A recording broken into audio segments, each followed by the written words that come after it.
The grand ballroom of the Metropolitan Museum of Art was a universe unto itself, a constellation of earthly stars shimmering under the weight of their own legacy. Crystal chandeliers, vast and intricate as nebulae, dripped light onto a sea of silk, diamonds, and ambition. The air was thick with the scent of hothouse lilies, and the low, orchestral hum of influence, the murmur of 1,000 conversations, each a potential treaty or a declaration of war. This was the Metropolitan Legacy Gala, the annual apex of New York's philanthropic and social calendar, where fortunes were pledged and reputations were cemented in the amber of public opinion. Tonight, the light was meant to shine on Maya Thompson. She stood just off stage, a figure of composed stillness in a sea of nervous energy. Her gown, a deep sapphire velvet that absorbed the light rather than reflecting it, was an intentional choice. It was elegant, understated, a testament to a power that didn't need to shout. At 36, Maya was the founder and CEO of Next Wave Technologies, a data analytics firm that had quietly become the invisible architecture supporting half of the Fortune 500. She was a ghost in the machine of modern commerce. And tonight, the machine was meant to honor her.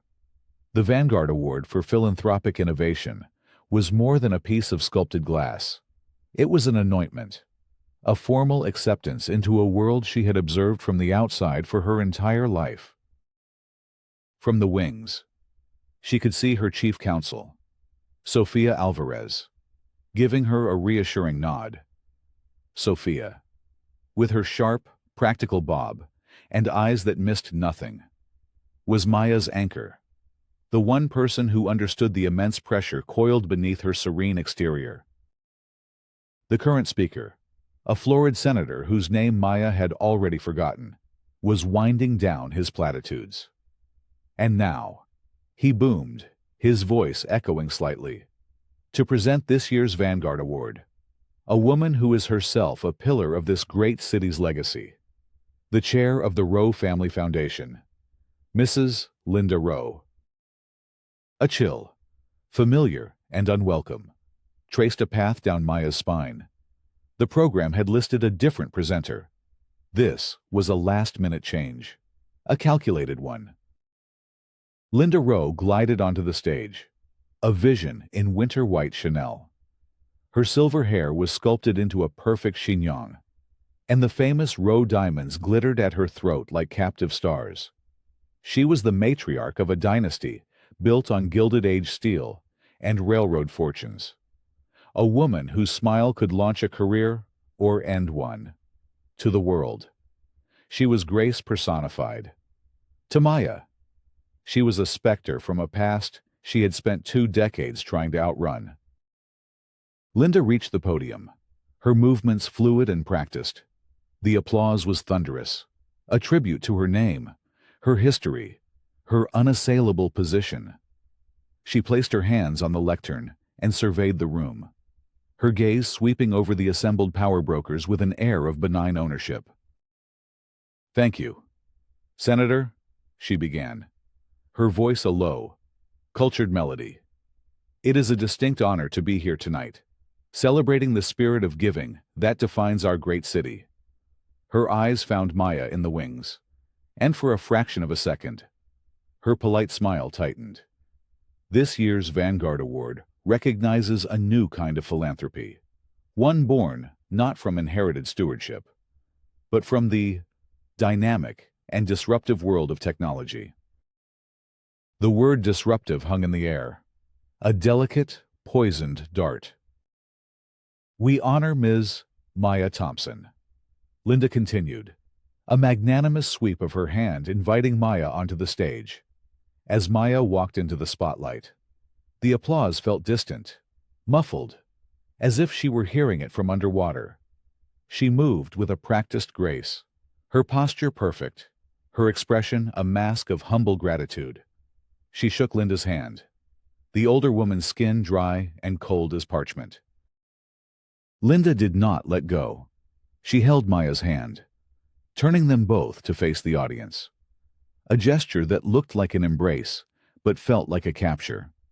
Ms. Thompson's story is truly remarkable. The pause was an artist's stroke, imbuing the word with a dozen unspoken meanings.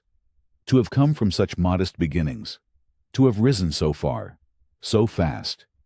It's a testament to the wonderful opportunities our society now offers to people from all walks of life. It was a masterclass in coded language. To the uninitiated, it sounded like a compliment. To Maya, and to anyone who understood the subtle hierarchies of this world, it was a branding iron. New money, outsider, other. Linda was framing Maya's success, not as a product of her own genius, but as an act of societal charity, a diversity initiative writ large. Maya kept her smile fixed, a placid island in a churning sea of memory. The heat of the stage lights felt suddenly oppressive, and a phantom scent, acrid and sharp like burning plastic and damp earth, pricked at the back of her throat. It was a scent she hadn't encountered in years, but it was seared into her limbic system. The smell of the night, everything burned. Linda's voice droned on, a silken weapon. I feel a particular connection to Ms. Thompson's journey. You see, our families have a shared history, going back many years to a small town in New Jersey, a history marked by a tragic misunderstanding. The ballroom fell utterly silent. The veiled reference was a surgical strike, delivered with a sad, knowing smile. Linda was not just questioning Maya's place in this room. She was exhuming a ghost, a trauma Maya had buried under layers of success and relentless work. The memory flooded her. No longer a phantom scent, but a full sensory nightmare, the shriek of sirens, the orange glow against a black sky, the hollow-eyed shock on her father's face, and the wail of a woman who had just lost everything. Linda's mother. On stage, under the gaze of hundreds, Maya felt the foundations of her carefully constructed life begin to tremble. But 20 years of discipline held. She did not flinch. She did not allow a single crack to show in her composure. Her heart rate was a frantic drum against her ribs, but her breathing remained even. She let her gaze drift over Linda's shoulder, finding Sophia's worried eyes in the crowd. She gave the barest shake of her head. I'm fine. Linda finally released her hand and presented the heavy glass award. As Maya took it, their fingers brushed one last time. Linda leaned in, her voice a venomous whisper meant only for Maya's ears. You see, I told your father you people would never truly belong. This award doesn't wash away the stain. Maya stepped to the podium, the award cool and solid in her trembling hands. She looked out at the blur of expectant faces.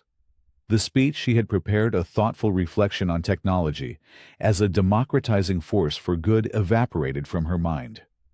In its place, a cold, hard clarity began to form. This wasn't an insult. It was a continuation. The war had never ended. She had just been foolish enough to believe she had escaped the battlefield. She took a slow, deliberate breath, calming the tremor in her hands. She met Linda Rowe's triumphant gaze. The polite mask remained, but behind her eyes, something new and dangerous was igniting. An old fire, long banked, was being stoked back to life. Thank you, Mrs. Rowe, Maya said, her voice impossibly steady, each word a perfectly polished stone. Thank you for that heartfelt introduction. You are right. Our families do have a history, and I believe it's long past time everyone understood the truth of it. A ripple of confusion and intrigue went through the audience. Linda's smile faltered, a flicker of uncertainty in her cold blue eyes. She had expected Maya to be cowed, to retreat into embarrassed silence. She had not expected a counter-salvo. Maya held the room in the palm of her hand. The humiliation, the triggered trauma, The years of suppressed rage, it all coalesced not into an outburst, but into a quiet, chilling resolve. The Vanguard Award in her hand felt less like a trophy and more like a weapon she was just learning how to wield. The battle had just been declared, live, on the biggest stage in New York, and Maya Thompson had no intention of losing. The world of Maya Thompson was a fortress of earned power, not inherited privilege. The headquarters of Next Wave Technologies occupied the top 3 floors of a sleek, LEED-certified skyscraper in Hudson Yards, a testament to the new titans of industry. Her personal office was a corner suite, but it defied the conventions of corporate opulence. There were no ostentatious displays of wealth. The power here was quieter, more profound. One wall was a floor-to-ceiling window offering a panoramic view of the city and the Hudson River, a constant reminder of the scale on which she operated. The other walls were lined with bookshelves, filled not with leather-bound classics, but with dog-eared volumes on quantum computing, behavioral economics, and ethical AI. The room was furnished with warm mahogany and brushed steel, a synthesis of tradition and innovation. The only sound, apart from the distant city hum, was the gentle whir of servers from a sealed, climate-controlled room adjacent to her office, the true heart of her empire. In stark contrast was the world of Linda Rowe. Her domain was a penthouse duplex on Fifth Avenue, overlooking Central Park. It was less a home and more a museum of dynastic power. The floors were sterile white marble that seemed to chill the air, reflecting the cold light that streamed through impossibly large windows. Gilded Louis XVI furniture sat uncomfortably beside severe modernist sculptures. The art on the walls was impeccable, a Rothko here, a de Kooning there, but it felt curated for value, not for love. It was a gilded cage, a monument to a legacy so heavy it left no room for warmth or life. The silence in Linda's apartment was not peaceful. It was an oppressive, expectant void. 2 days after the gala, the chill of Linda's world reached out and touched Maya's. Maya was in a video conference with executives from a German automotive giant, finalizing a multi-billion-dollar deal to integrate Next Wave's predictive logistics software into their global supply chain. It was the culmination of a year of work, a deal that would cement Next Wave as an industry linchpin. Sofia Alvarez sat beside her, laptop open, monitoring the final details of the contract. "The legal frameworks are all approved on our end," Sofia confirmed, her voice low and steady. "We're ready for signature." On the screen, Klaus Richter, the German CEO, gave a typically stoic nod. "Excellent. Our board has given its final approval. We will have the executed documents sent over within the hour. We are very much looking forward to this partnership. Ms. Thompson." "As are we, Mr. Richter," Maya replied, a genuine smile touching her lips for the first time in days. This was her element: building, creating, solving complex problems. It was the antithesis of the empty, destructive games Linda Rowe played. The call ended. Maya and Sofia exchanged a look of triumph. "Congratulations," Sofia said, her professional reserve cracking to reveal real warmth. "You just landed the biggest fish in the ocean." Maya leaned back, allowing herself a moment of relief. "We landed it. Sofia. We—" Her moment of peace was shattered by the chime of an incoming email. It was from Klaus Richter's office. The subject line read, "Urgent Partnership Reevaluation." Maya's smile vanished. She opened the email, her eyes scanning the curt, formal German prose. Sofia read over her shoulder, her breath catching. "In light of new information regarding potential reputational risks, regrettably, must place a hold on the finalization of our agreement pending an internal review. Concerns have been raised by a key member of our advisory board." Key member, Sophia murmured, already typing furiously on her laptop, her legal mind racing through possibilities. Who, what reputational risks? They did months of due diligence. Maya already knew. She didn't need confirmation. The timing was too precise. The method too familiar. It was the surgical application of influence. A whisper in the right ear. A seed of doubt planted in fertile ground. She remembered seeing Linda at a Davos panel last year, laughing with the chairman of that very German company. Sophia's screen flashed. "Got it," she said, her voice grim. "The advisory board member is Sterling Belmont. His wife co-chairs 3 charity committees with Linda Rowe." There it was. The invisible web of old money connections, tightened around her throat. No direct attack, no evidence. Just the plausible deniability of a concern raised over cocktails. It was how their world worked. Clean hands. Dirty work. Maya stared out the window at the city below. The gala wasn't a one-off attack. It was the opening shot. Linda wasn't content to humiliate her.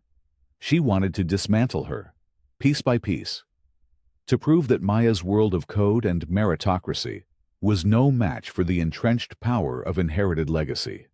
The pain from the gala, a sharp, public sting, now solidified into something colder and heavier, a declaration of war.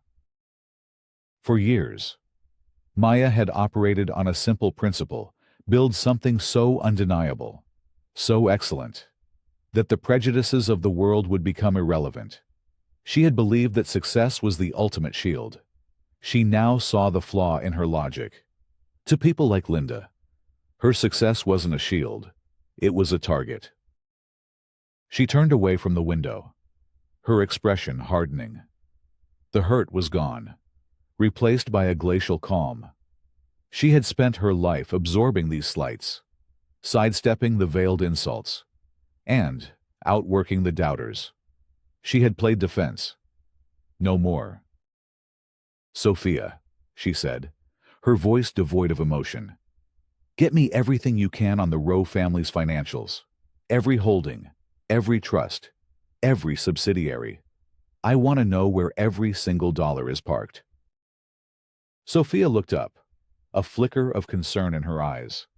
"Maya, going after Linda Rowe directly. That's not a fight you can win in a courtroom. Her lawyers have lawyers." "We're not going to a courtroom," Maya replied, her gaze distant and calculating. She walked over to a whiteboard, a relic from Next Wave's startup days, and picked up a marker. "The system is built to protect them, so we're not going to fight the system." She drew a single, bold word in the center of the board: Starfly. Sophia's eyes widened. Starfly Airlines was one of the jewels in the Rowe family's investment crown. Linda sat on the board and held a controlling interest through a series of family trusts. It was a legacy asset, a symbol of their enduring influence. Their passenger logistics, their booking algorithms, their fleet maintenance schedules, it all runs on Next Wave architecture, Maya said, her voice dropping. "They're our client, a very complacent one." "You're going to use your access?" Sophia asked, the legal and ethical alarm bells ringing in her head. "Maya, that's a breach of contract. They'll sue us into oblivion." "They won't have the chance," Maya said, turning to face her. The mask of the calm, cerebral CEO was gone. In its place was the face of a fighter. A woman pushed past her breaking point. "Linda attacked my past to ruin my future. She thinks this is a game of social standing. She's about to find out it's a game of information, and in that game, I make the rules." She looked back at the word on the board. This was no longer just about a lost contract. It was about the night that fire took everything. It was about her father's haunted eyes. It was about a promise she had made to herself as a scared teenager, that she would one day be strong enough that no one could ever try to burn her world down again. That day had come, She would stop absorbing the attacks. She would stop trying to prove she belonged. Instead, she would take the battle to them, into their boardrooms and their bank accounts. She would not just fight back. She would conquer. Maya's initial strategy was a calculated probe, a test of the enemy's defenses. She tasked Sophia and Next Wave's in-house legal team with a quiet, thorough investigation into Linda Rowe's publicly declared business practices. The goal was to find a vulnerability, a hairline crack in the polished facade of the Rowe dynasty that could be exploited through conventional, legal channels. They worked for 3 weeks, their days filled with securities filings, charitable trust disclosures, and convoluted corporate ownership structures. The legal team, a brilliant and loyal group of young lawyers Maya had handpicked, dove into the work with vigor. They were accustomed to the clean logic of intellectual property law and contract disputes. They were not prepared for the labyrinthine, self-protecting world of old money. The first wall they hit was the Rowe Family Foundation. On paper, it was a model of philanthropic virtue, donating millions annually to the arts, education, and medical research. But as Sophia dug deeper, she found anomalies, large, unspecified consulting fees paid to obscure LLCs, real estate transactions where foundation-owned properties were sold to Rowe-adjacent entities for fractions of their market value. It's self-dealing. Clear as day, Sophia argued, pacing in front of Maya's desk, her face tight with frustration. They're using the foundation as a private bank to enrich themselves and their friends while getting a massive tax write-off. It's illegal. Can you prove it in court? Maya asked, her eyes fixed on the flowchart Sophia had projected onto the wall. Sophia sighed, running a hand through her hair. Proving it is the problem. Every LLC traces back to another, which is registered in Delaware, which is owned by a trust in the Cayman Islands. It's a perfectly legal, perfectly opaque shell game. To get to the truth, we'd need subpoena power the IRS would have trouble getting. The second wall was Starfly Airlines. Maya knew from their Next Wave contracts that the airline was plagued by inefficiencies. But when her team began looking into its public safety and labor records, they found a pattern of violations that had been systematically settled out of court, buried under non-disclosure agreements. Whistleblower complaints about maintenance shortcuts, pilot fatigue, and safety inspection oversights had been quietly resolved with large payouts. There's a pattern of negligence here, a young lawyer named Ben reported, his face grim.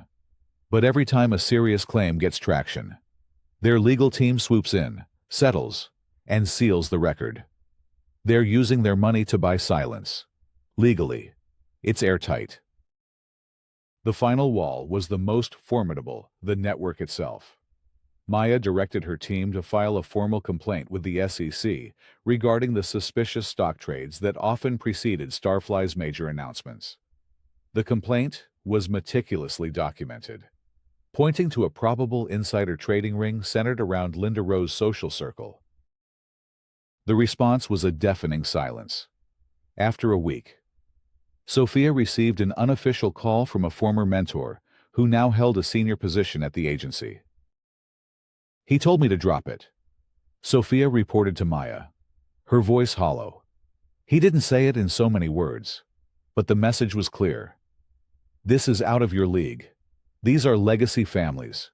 You push this, and your firm will find itself under a microscope for every tiny infraction for the next 10 years. He said Linda Rowe's husband used to play golf with the last 3 SEC chairmen. Maya stood at her window, watching the ferries glide across the Hudson. It was a perfect system of mutual protection. The lawyers, the regulators, the politicians, they were all part of the same club. A club whose first and only rule was to protect its own. They had built a fortress of laws and loopholes so high that justice couldn't scale it. She felt a familiar, cold anger settle in her stomach. It was the same helplessness she'd felt as a teenager, watching her father try to fight a system that had already decided he was guilty. He had trusted in the law, in fairness, in the truth, and the system had crushed him. "They're right," Maya said softly, turning from the window. The legal team looked at her, their faces a mixture of disappointment and confusion. Sophia was right. "We can't win this in a courtroom." Ben, the young lawyer, spoke up, his voice earnest. "So we just let them get away with it." Maya looked at the faces of her team, bright, idealistic, believing in the rules of a game that their opponent was not playing. She had to protect them from the fight that was coming. "No," she said. "We are done. The legal team's investigation is officially closed. I want you all to go back to your regular duties. You've done excellent work, but this avenue is a dead end." A palpable sense of deflation filled the room. They filed out, leaving only Maya and Sophia. "You're not stopping, are you?" Sophia asked quietly once they were alone. "I'm just changing the battlefield," Maya replied. "The law is their weapon and their shield. I was a fool to try to fight them on their own terms." She walked back to her desk and opened a secure, encrypted messaging app on her laptop. She had been cultivating a small network of contacts for years: journalists, hacktivists, data miners, people who operated outside the traditional structures of power, people who knew how to find truth in the dark. She typed a name into the contact list: Ethan Price. He was a young, hungry, fiercely independent investigative journalist she had met at a tech conference. He ran a small, subscriber-funded news site called The Ledge, known for its deep dives into corporate malfeasance. He was brilliant, relentless, and, most importantly, he was an outsider with no allegiance to the establishment. She wrote a short, cryptic message. "I have a story for you. A big one. It's about the anatomy of power. Interested?"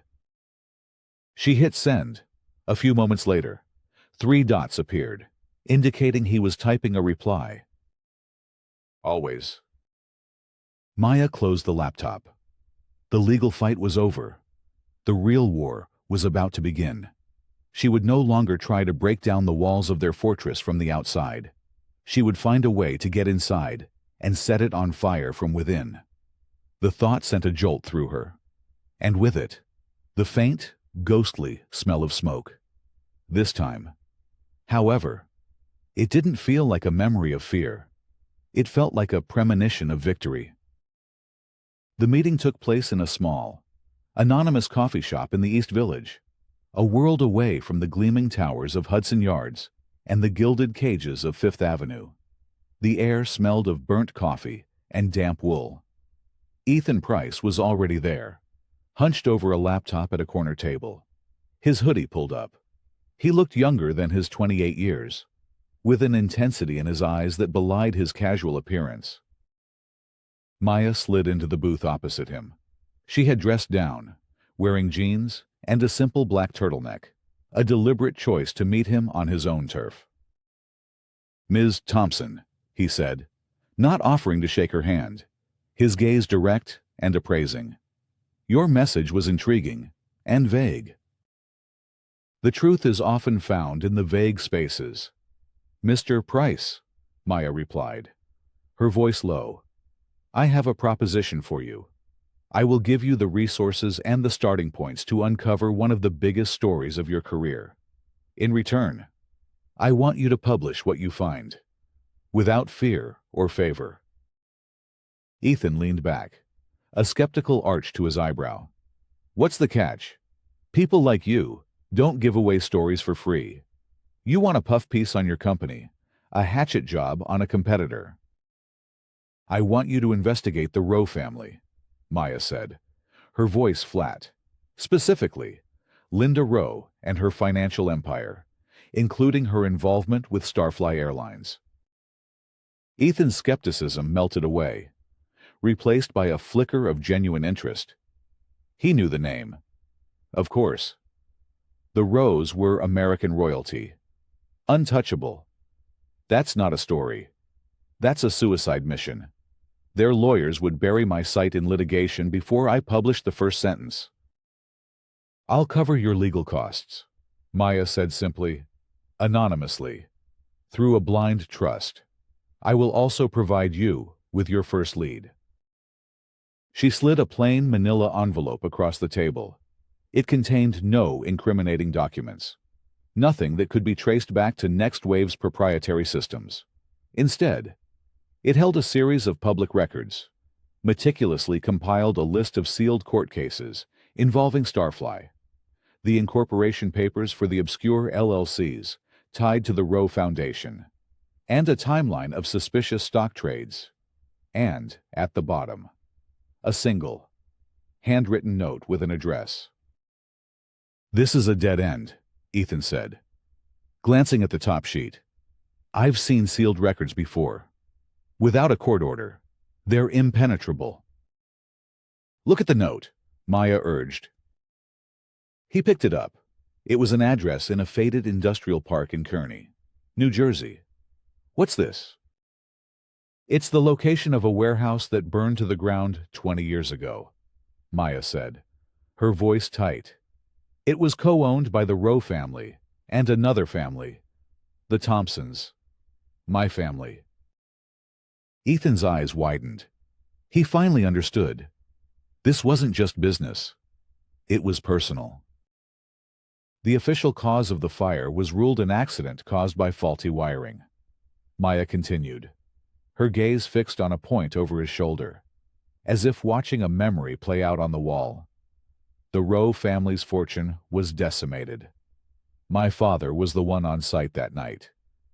He was the primary person of interest in the initial investigation.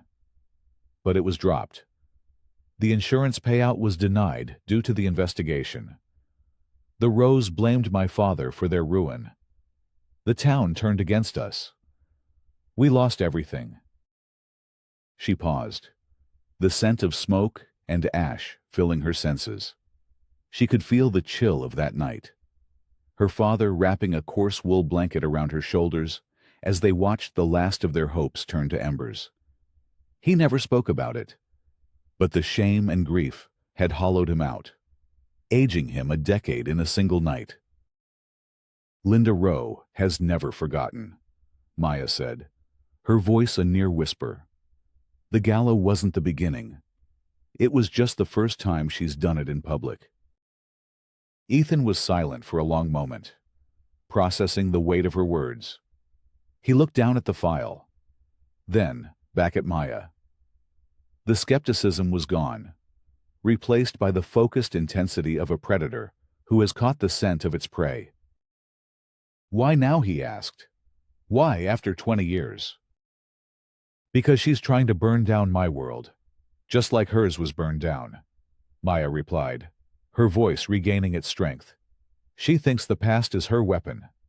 I'm going to make it hers." "What do you want me to find?" "The truth," Maya said. "I believe the official story of that fire is a lie. I don't know what the lie is, but it's the key. It's the source of her power over me. This narrative that my family is responsible for her tragedy. Find the truth, and you'll find the crack in her entire empire." While Ethan began his hunt in the dusty archives of the past, Maya initiated her own silent assault in the present, as the primary technology partner for Starfly. Next Wave had legitimate, contracted access to vast swaths of their operational data. It was a back door she had built herself, and she now walked through it. Working late into the night with Sophia as her only confidant, Maya began a deep data mining operation. She didn't look for financial fraud that would be too obvious, too easily flagged. Instead, she looked for patterns of behavior, the digital fingerprints of systemic corruption. She analyzed years of first-class upgrade logs, cross-referencing them with passenger demographics. A clear pattern emerged. Passengers of color were systematically overlooked for complimentary upgrades, even when they had higher loyalty status. She pulled internal HR communications, using keyword algorithms to flag instances of coded, discriminatory language in performance reviews. She correlated maintenance logs with flight delay data, discovering that routes serving less affluent, predominantly minority communities had a statistically significant higher rate of mechanical issues and cancellations, suggesting a pattern of neglect. It was a quiet, methodical dissection, all performed within the legal bounds of her company's contract. She wasn't stealing data. She was analyzing the data she was paid to manage. Each piece of information was a thread, and she was weaving them into a rope. Linda Rowe, feeling threatened by the ripples of the failed German deal, escalated her own attacks. She began a subtle smear campaign, planting items in gossip columns and whispering to financial reporters. A story appeared in a tabloid suggesting Next Wave's success was built on stolen algorithms.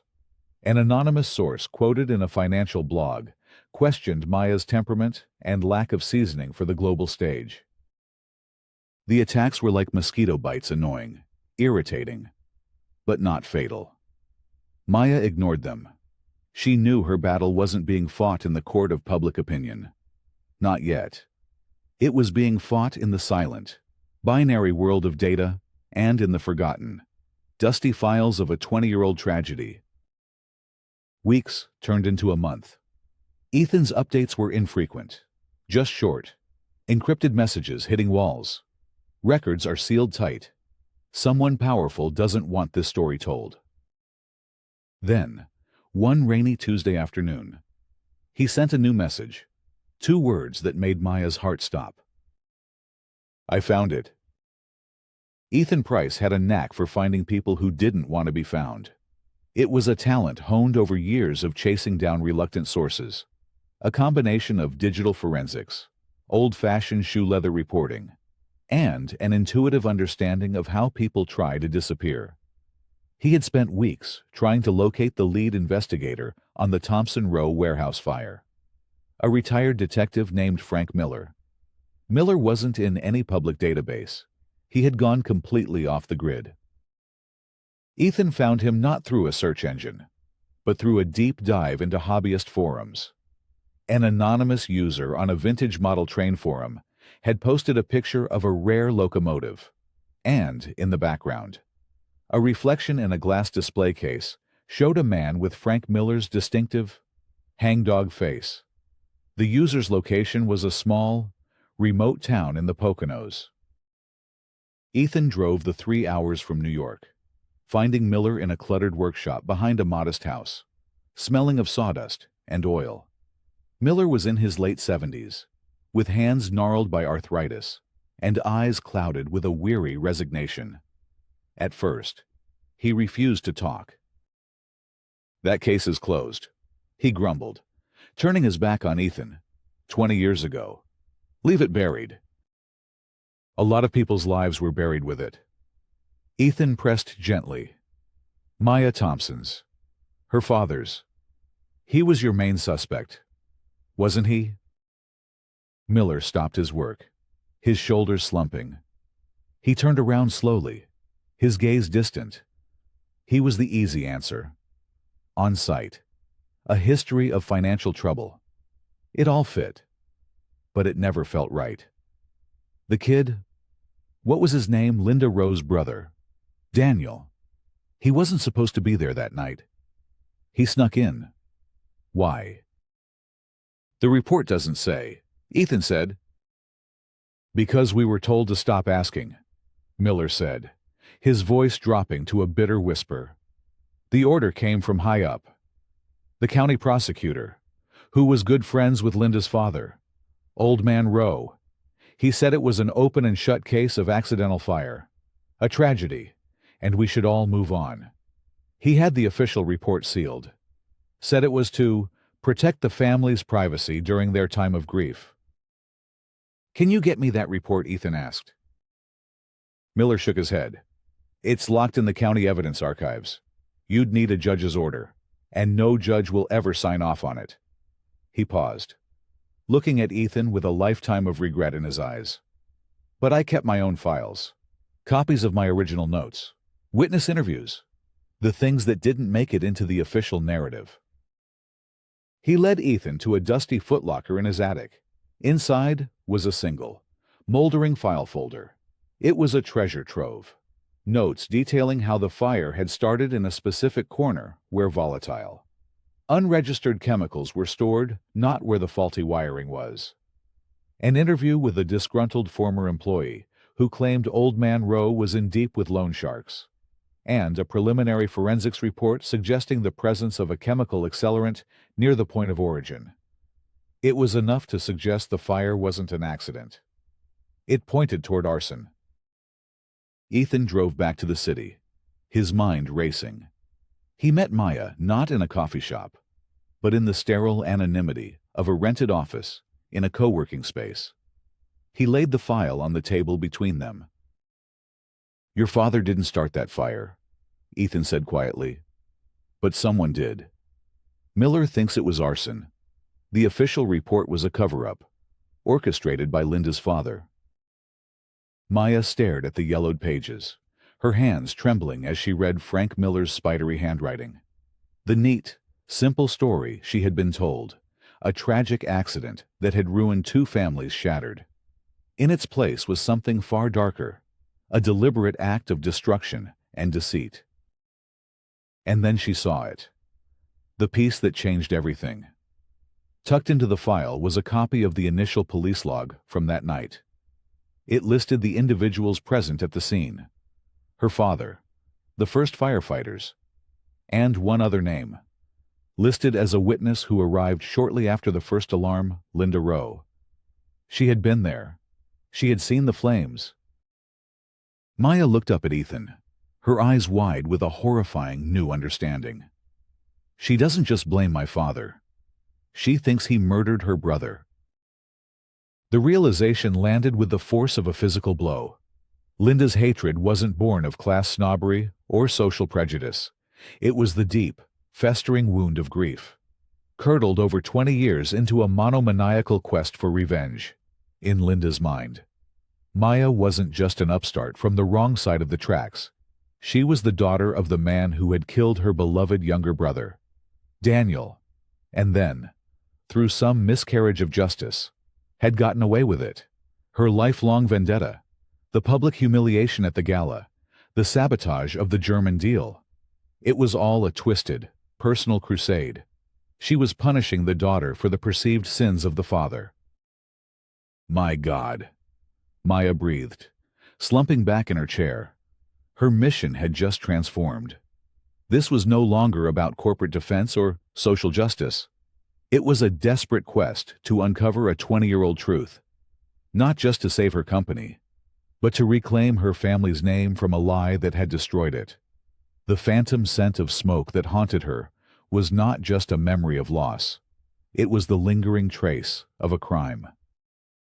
"This changes the entire game," she said, her voice shaking with a mixture of fear and resolve. "She's not trying to beat me in business. She's trying to exact a biblical revenge." She knew then that Linda would not stop until one of them was utterly destroyed. And in that moment, Maya Thompson, the builder, the innovator, made a vow. It would not be her.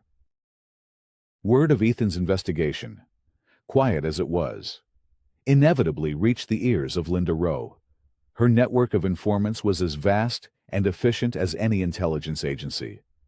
A clerk in the county archives, a retired cop who still met Frank Miller for coffee. A whisper was all it took. Linda learned that the past she had so carefully curated was being exhumed. Her reaction was not to retreat or to fortify her defenses.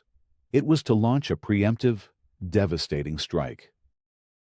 She didn't use gossip columnists this time.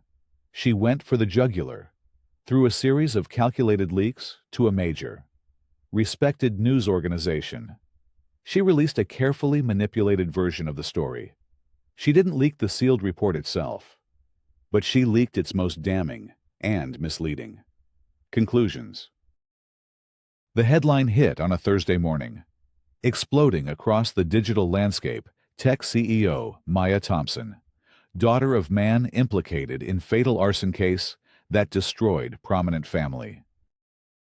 The article was a masterpiece of character assassination, cloaked in the language of objective journalism. It recounted the story of the tragic fire that had claimed the life of young Daniel Rowe and wiped out the Rowe family fortune. It painted Maya's father, Samuel Thompson, as the central figure in the investigation, a man with motive and opportunity who had escaped justice on a technicality. It quoted anonymous sources close to the original investigation who stated that the case was dropped due to political pressure, implying Samuel had somehow manipulated the system. The article then pivoted to Maya. It framed her rise as a desperate flight from a shameful past. It subtly suggested her recent aggressive business tactics, a clear reference to the Starfly data she had begun to leverage, were the actions of a woman driven by inherited guilt. Linda herself was quoted at the end of the piece. A study in bereaved grace. "It's a tragedy our family has had to live with every day for 20 years, she said, her words dripping with sorrow and accusation. We have always prayed for peace. It's a shame to see old wounds reopened in such a public way." The fallout was immediate and catastrophic. The board of Next Wave Technologies convened an emergency meeting. The members, who had once lauded Maya as a visionary, now looked at her with suspicion and fear. "Our stock is down 30% in 3 hours, Maya exclaimed one board member, a venture capitalist named Marcus Thorne. "Our clients are calling. Our investors are panicking. They're asking if we're being led by the daughter of a criminal. This is a disaster of your own making." "It's a lie," Maya stated, her voice a tight wire of control, a twisted version of the truth designed to ruin me. "Lie or not, the market believes it," Thorne shot back. "You brought a personal vendetta into this company, and now we're all paying the price. You need to step aside, at least temporarily, until this blows over." Maya looked around the table at the faces of the people who had invested in her, who had believed in her. She saw doubt. She saw fear. She saw them calculating their exit strategies. They were ready to cut her loose to save themselves. The fortress she had built was beginning to crumble from within. Worse still was the personal toll. Her father, now retired and living a quiet life in Florida, called her, his voice frail and broken. "They're doing it again. Maya," he whispered, the sound of a 20-year-old wound being torn open. "They're calling me a monster again." "It's not true, Dad," she insisted, her own voice thick with unshed tears. "I'm going to fix this. I promise you." But as she hung up, she felt a profound sense of despair. Linda had played her trump card brilliantly. She had turned Maya's quest for the truth into an act of aggression and had reframed an old tragedy to make Maya the villain. Maya was on the verge of losing everything: her company, her reputation, and the peace she had fought so hard to give her father. She was trapped in the burning building of Linda's narrative, and, for the first time in her life, she couldn't see a way out. That evening, she sat alone in her dark office, the glittering city lights outside feeling like a mockery. Her phone buzzed with another news alert.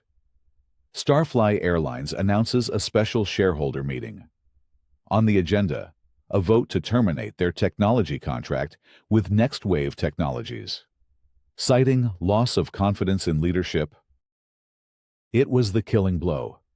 Starfly was one of Next Wave's biggest contracts. Losing it would not only be a financial catastrophe, it would be a public execution, a signal to the rest of the market that Maya Thompson was finished. Linda wasn't just trying to hurt her anymore. She was moving in for the checkmate. Sophia found her there, sitting in the dark, the city reflected in her unseeing eyes. "They're going to destroy us," Maya said, her voice flat, devoid of its usual fire. She won. Sophia pulled up a chair, her expression firm. No, she hasn't.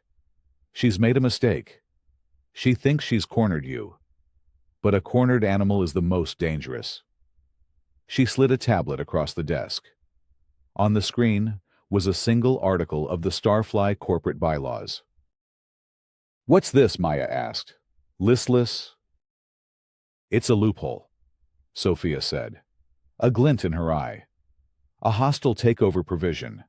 It allows a significant technology partner to leverage the value of their contract into an equity stake and force a vote for control of the board. It's an old, obscure clause they probably forgot was even in there. It's never been used." Maya stared at the screen, a spark igniting in the darkness of her despair.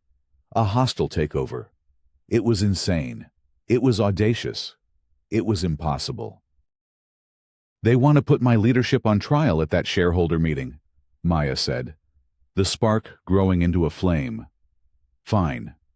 She stood up, her posture straightening, the fighter returning. "Let's give them a trial." She looked at Sophia, her eyes blazing with a terrifying newfound clarity. "They want to talk about the past," she said. "Let's talk about the past. All of it. Get Ethan on the line. Tell him I need the whole truth, and I need it by the time that meeting starts. And you," she said, her voice dropping to a steely command. "Start buying every available share of Starfly stock you can get your hands on. We're not going to that meeting to defend a contract. We're going there to take the company." The main ballroom of the Four Seasons Hotel was a theater of corporate warfare. The annual Starfly shareholder meeting, usually a state affair of financial reports and polite questions, had been transformed into a media spectacle. Live broadcast trucks from every major financial news network lined the street outside. Inside, the room was packed, a tense mix of institutional investors in conservative suits, agitated day traders watching stock tickers on their phones, and a gallery of journalists, their pens poised like daggers. The air crackled with anticipation, the fate of a legacy airline, and the future of a tech empire, hung in the balance. On the dais sat the Starfly board, a line of grim-faced men, and one woman, Linda Rowe. She was the picture of serene confidence, dressed in a power suit of navy blue, a string of pearls at her throat. She looked less like a corporate director and more like a queen holding court, secure in her victory. Maya Thompson and Sophia Alvarez sat in the front row, an island of calm in the churning sea of anxiety. Maya had spent the last 48 hours in a state of hyper-focused intensity, working with Ethan to piece together the final, explosive piece of the puzzle, and with Sophia to orchestrate the financial and legal maneuvers for the hostile takeover. She hadn't slept, but she had never felt more awake. The meeting began. The Starfly CEO, Richard Dawson, rushed through the preliminary financial reports, his voice strained. Then he arrived at the main event.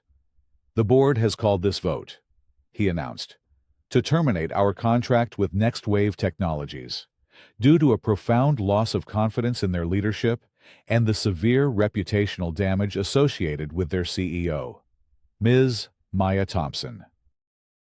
As if on cue, Linda Rowe rose and approached the podium. A hush fell over the room. The cameras zoomed in. "My fellow shareholders," she began, her voice resonating with practiced sincerity and sorrow. "This is a painful day. It is a day we are forced to confront a dark chapter from the past." She proceeded to deliver a devastating, emotional narrative. She spoke of her beloved younger brother, Daniel, his life cut tragically short. She spoke of her family's legacy, built over generations, reduced to ash and ruin in a single night. She painted a vivid picture of Maya's father as a resentful, cornered man who, she implied, had resorted to a monstrous act to escape his own financial failures. "For 20 years," she said, a tear glistening in her eye. My family has chosen the path of quiet dignity. We did not seek vengeance. But now, the daughter of the man responsible for our pain stands at our door, not with an apology, but with a corporate battering ram. She uses her access to our company to destabilize us, to attack us. Driven by what can only be described as an inherited guilt, we cannot allow this vendetta to destroy Starfly. We must sever this toxic relationship. We must vote to protect our company, our legacy. She sat down to thunderous, sympathetic applause. The narrative was powerful, emotionally resonant, and utterly damning. On the live news feed, Starfly's stock, which had been volatile all morning, ticked sharply upward. The sentiment in the room was clear. The vote was a foregone conclusion. Then, Maya Thompson was given the floor to respond. She walked to the podium, not with a defensive crouch, but with a slow, deliberate stride. She carried no notes. "Mrs. Rowe is right about one thing," Maya began, her voice calm and clear, cutting through the charged atmosphere. "This is a day to confront the past. But she has presented you with a story. I am here to present you with the facts." On the large screens behind her, a document appeared. It was a forensic accounting report, prepared by a top firm, detailing years of financial corruption within Starfly, all traced back to Linda Rowe. "Fact number 1, Maya said, as charts and figures filled the screen. For the last decade, Mrs. Rowe has used a network of shell corporations to award Starfly's most lucrative catering and service contracts to companies she secretly owns, siphoning millions of dollars of shareholder value into her own pockets. What she calls legacy, the SEC calls racketeering." A gasp rippled through the room. Linda's face went rigid, the color draining from it. "Fact number 2, Maya continued, her voice gaining strength. "This isn't about my leadership. It's about her fear. I initiated a data audit 2 months ago that was about to uncover this entire scheme. Her personal attacks, her smear campaign. It was all a desperate attempt to discredit me before I could expose her." The mood in the room began to shift. The investors' faces, once sympathetic to Linda, now hardened with the cold calculus of financial betrayal. The stock ticker on the newsfeed began to waver, then dip. "But the biggest lie," Maya said, her voice dropping, becoming intensely personal, "is the one she has told about the night her brother died." She looked directly at Linda, whose eyes now burned with pure, unadulterated hatred. "You have spent 20 years branding my father a monster. You built your life on a foundation of righteous grief. But you know what really happened that night, don't you, Linda?" A new document flashed on the screen. It was a single page, a notarized affidavit. Ethan, working his sources, had found the one person who could corroborate Frank Miller's suspicions, the disgruntled former employee who knew about the loan sharks. He had been terrified to speak for 20 years, but faced with Ethan's evidence, he had finally signed a statement. "The fire wasn't an accident, and my father didn't start it," Maya declared, her voice ringing with the power of absolute truth. The final piece of evidence appeared on the screen, a recently uncovered insurance document, an application for a massive policy increase on the warehouse, filed by Linda's father just 1 week before the fire, and on it, a clause, circled in red, that would only pay out in the event of total destruction by fire. "Your father was drowning in debt to loan sharks," Maya said, her words landing like hammer blows. "He set that fire himself to collect the insurance money. He was committing arson and fraud.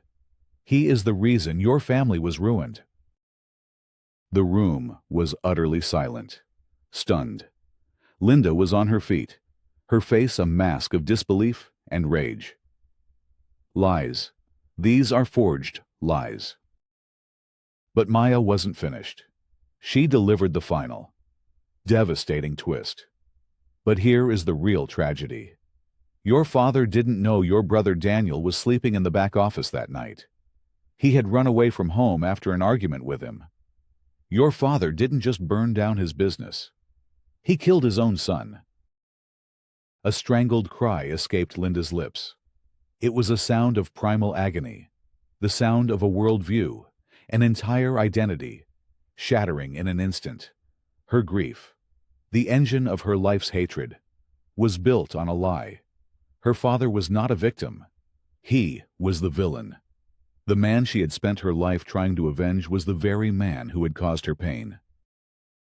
Maya turned back to the stunned shareholders. This company doesn't need protection from me. It needs to be rescued from her. I am initiating a vote, as is my right as a key partner, for a hostile takeover. I am asking you to give me control of this board, to choose a future of transparency and growth over a past of corruption and lies. She walked back to her seat. The silence in the room was absolute. Then, the chairman of a major pension fund, a man controlling millions of shares, stood up and began to clap. Slowly. Then all at once. The room joined him. Linda Rowe stood frozen, a statue of ruin. As the truth washed over her, the vote was called. The result was instantaneous, overwhelming. Maya had won. She had not just saved her company. She had reclaimed her family's name and, in the process, had exposed a truth that had devastated her enemy on a level far deeper and more profound than any corporate victory ever could. The aftermath was not a storm, but a quiet, swift tide that washed away the remnants of Linda Rowe's empire. The news of the shareholder meeting, the revelations of fraud, arson, and a 20-year-old cover-up became the biggest corporate story of the decade. Starfly's stock, after a brief, panicked freefall, rebounded and soared as the market embraced its new, transparent leadership under Maya Thompson. Linda Rowe vanished. She didn't release a statement. Her lawyers issued a curt no comment. She retreated into the cold, marble silence of her Fifth Avenue penthouse, a prisoner of a truth more damning than any jail cell. The society pages that had once chronicled her every move now spoke of her only in whispers. She was a ghost at her own funeral, broken not by Maya's revenge, but by the weight of her own family's history. Maya, however, felt no triumph. The victory was ashes in her mouth. She had won, but the cost felt immense. To achieve her justice, she had been forced to utterly ruin another human being, to strip away the very foundations of her identity. In a quiet meeting in her office, she sat with her two closest allies, Sophia and Ethan. "We did it," Ethan said, a note of awe in his voice as he looked at the headlines on his phone. He was no longer just a blogger. He was now a celebrated investigative journalist, fielding offers from every major news outlet. Maya looked out the window, her expression somber. "What did we do? We destroyed a woman's life to save my own." "You exposed the truth," Sophia countered, her voice gentle but firm. "Linda built her life on a lie. That's not your burden to carry. The question now is, what do you do with this power? You control a major airline. Maya, you can reshape it. Make it a model for corporate responsibility. You can make it stand for something." Maya thought of the community in Kearney, New Jersey, a town once scarred by that fire, left to wither as its main employer turned to ash. A town full of families like hers, collateral damage in the greedy schemes of a man like Linda's father. Her victory felt hollow because the original wound had never been healed. "You're right," Maya said, turning from the window, a new sense of purpose dawning in her eyes. "This can't just be about punishment. It has to be about restoration." Over the next few weeks, Maya moved with methodical precision. With the board's new, enthusiastic approval, she cleaned house at Starfly, removing the remnants of Linda's corrupt network and promoting competent, ethical executives, including Denise Parker, the conflicted board member who had been the first to see the truth, to the position of chief operating officer. She then presented her plan to the new board, not in a formal boardroom, but in a community hall she had rented in Kearney. The plan was audacious. She proposed using a significant portion of Starfly's profits for the next 5 years, not on stock buybacks or executive bonuses, but on rebuilding the community that the fire had destroyed. "We will call it the Phoenix Project," she announced to the board and a small gathering of local community leaders. "We will fund new businesses, build a new community center and a public library, and establish a scholarship fund for the children of this town. Starfly will not just be an airline that flies over this community. It will be an airline that helps it soar." The plan was radical, a form of corporate reparations that was virtually unheard of. But Maya's moral authority was absolute. The board approved it unanimously. Her final act was the most personal. She established a foundation to run the Phoenix Project. She named it the Daniel Rowe Foundation for Youth Opportunity, transforming the name of the boy, whose death had been the catalyst for so much pain, into a symbol of healing and a new beginning. It was an act of profound grace, a signal that her goal was not to erase the past, but to redeem it. As she navigated the complex emotions of her victory, she realized her ultimate purpose was not to destroy her enemy, but to heal the wounds that had created her. 6 months later, the small town of Kearney, New Jersey, was stirring with a new sense of life. The skeletal remains of the old warehouse, which had stood as a grim monument to loss for 2 decades, were gone. In their place, a modern, light-filled structure was rising, its steel beams reaching for the sky, the future site of the Daniel Rowe Youth Center. It was a crisp autumn Saturday, and the town was gathered for the dedication ceremony. The air was filled with the sounds of a local high school band playing, children laughing, and the hopeful murmur of a community daring to believe in a second chance. Maya Thompson stood at the edge of the crowd, not on the stage. She wore a simple gray coat, her presence deliberately understated. She had turned down requests for interviews and had insisted that the local community leaders be the focus of the event. This was their day, not hers. Her work was done in the background, in the quiet allocation of resources and the steady guidance of the Phoenix Project. She watched as the mayor, a woman whose father had lost his job in the fire, spoke with tears in her eyes about the town's rebirth. She saw children chasing each other on the newly laid lawn, their futures brighter because of a choice Maya had made. The cycle of destruction started by Linda's father had been broken, replaced by a cycle of creation.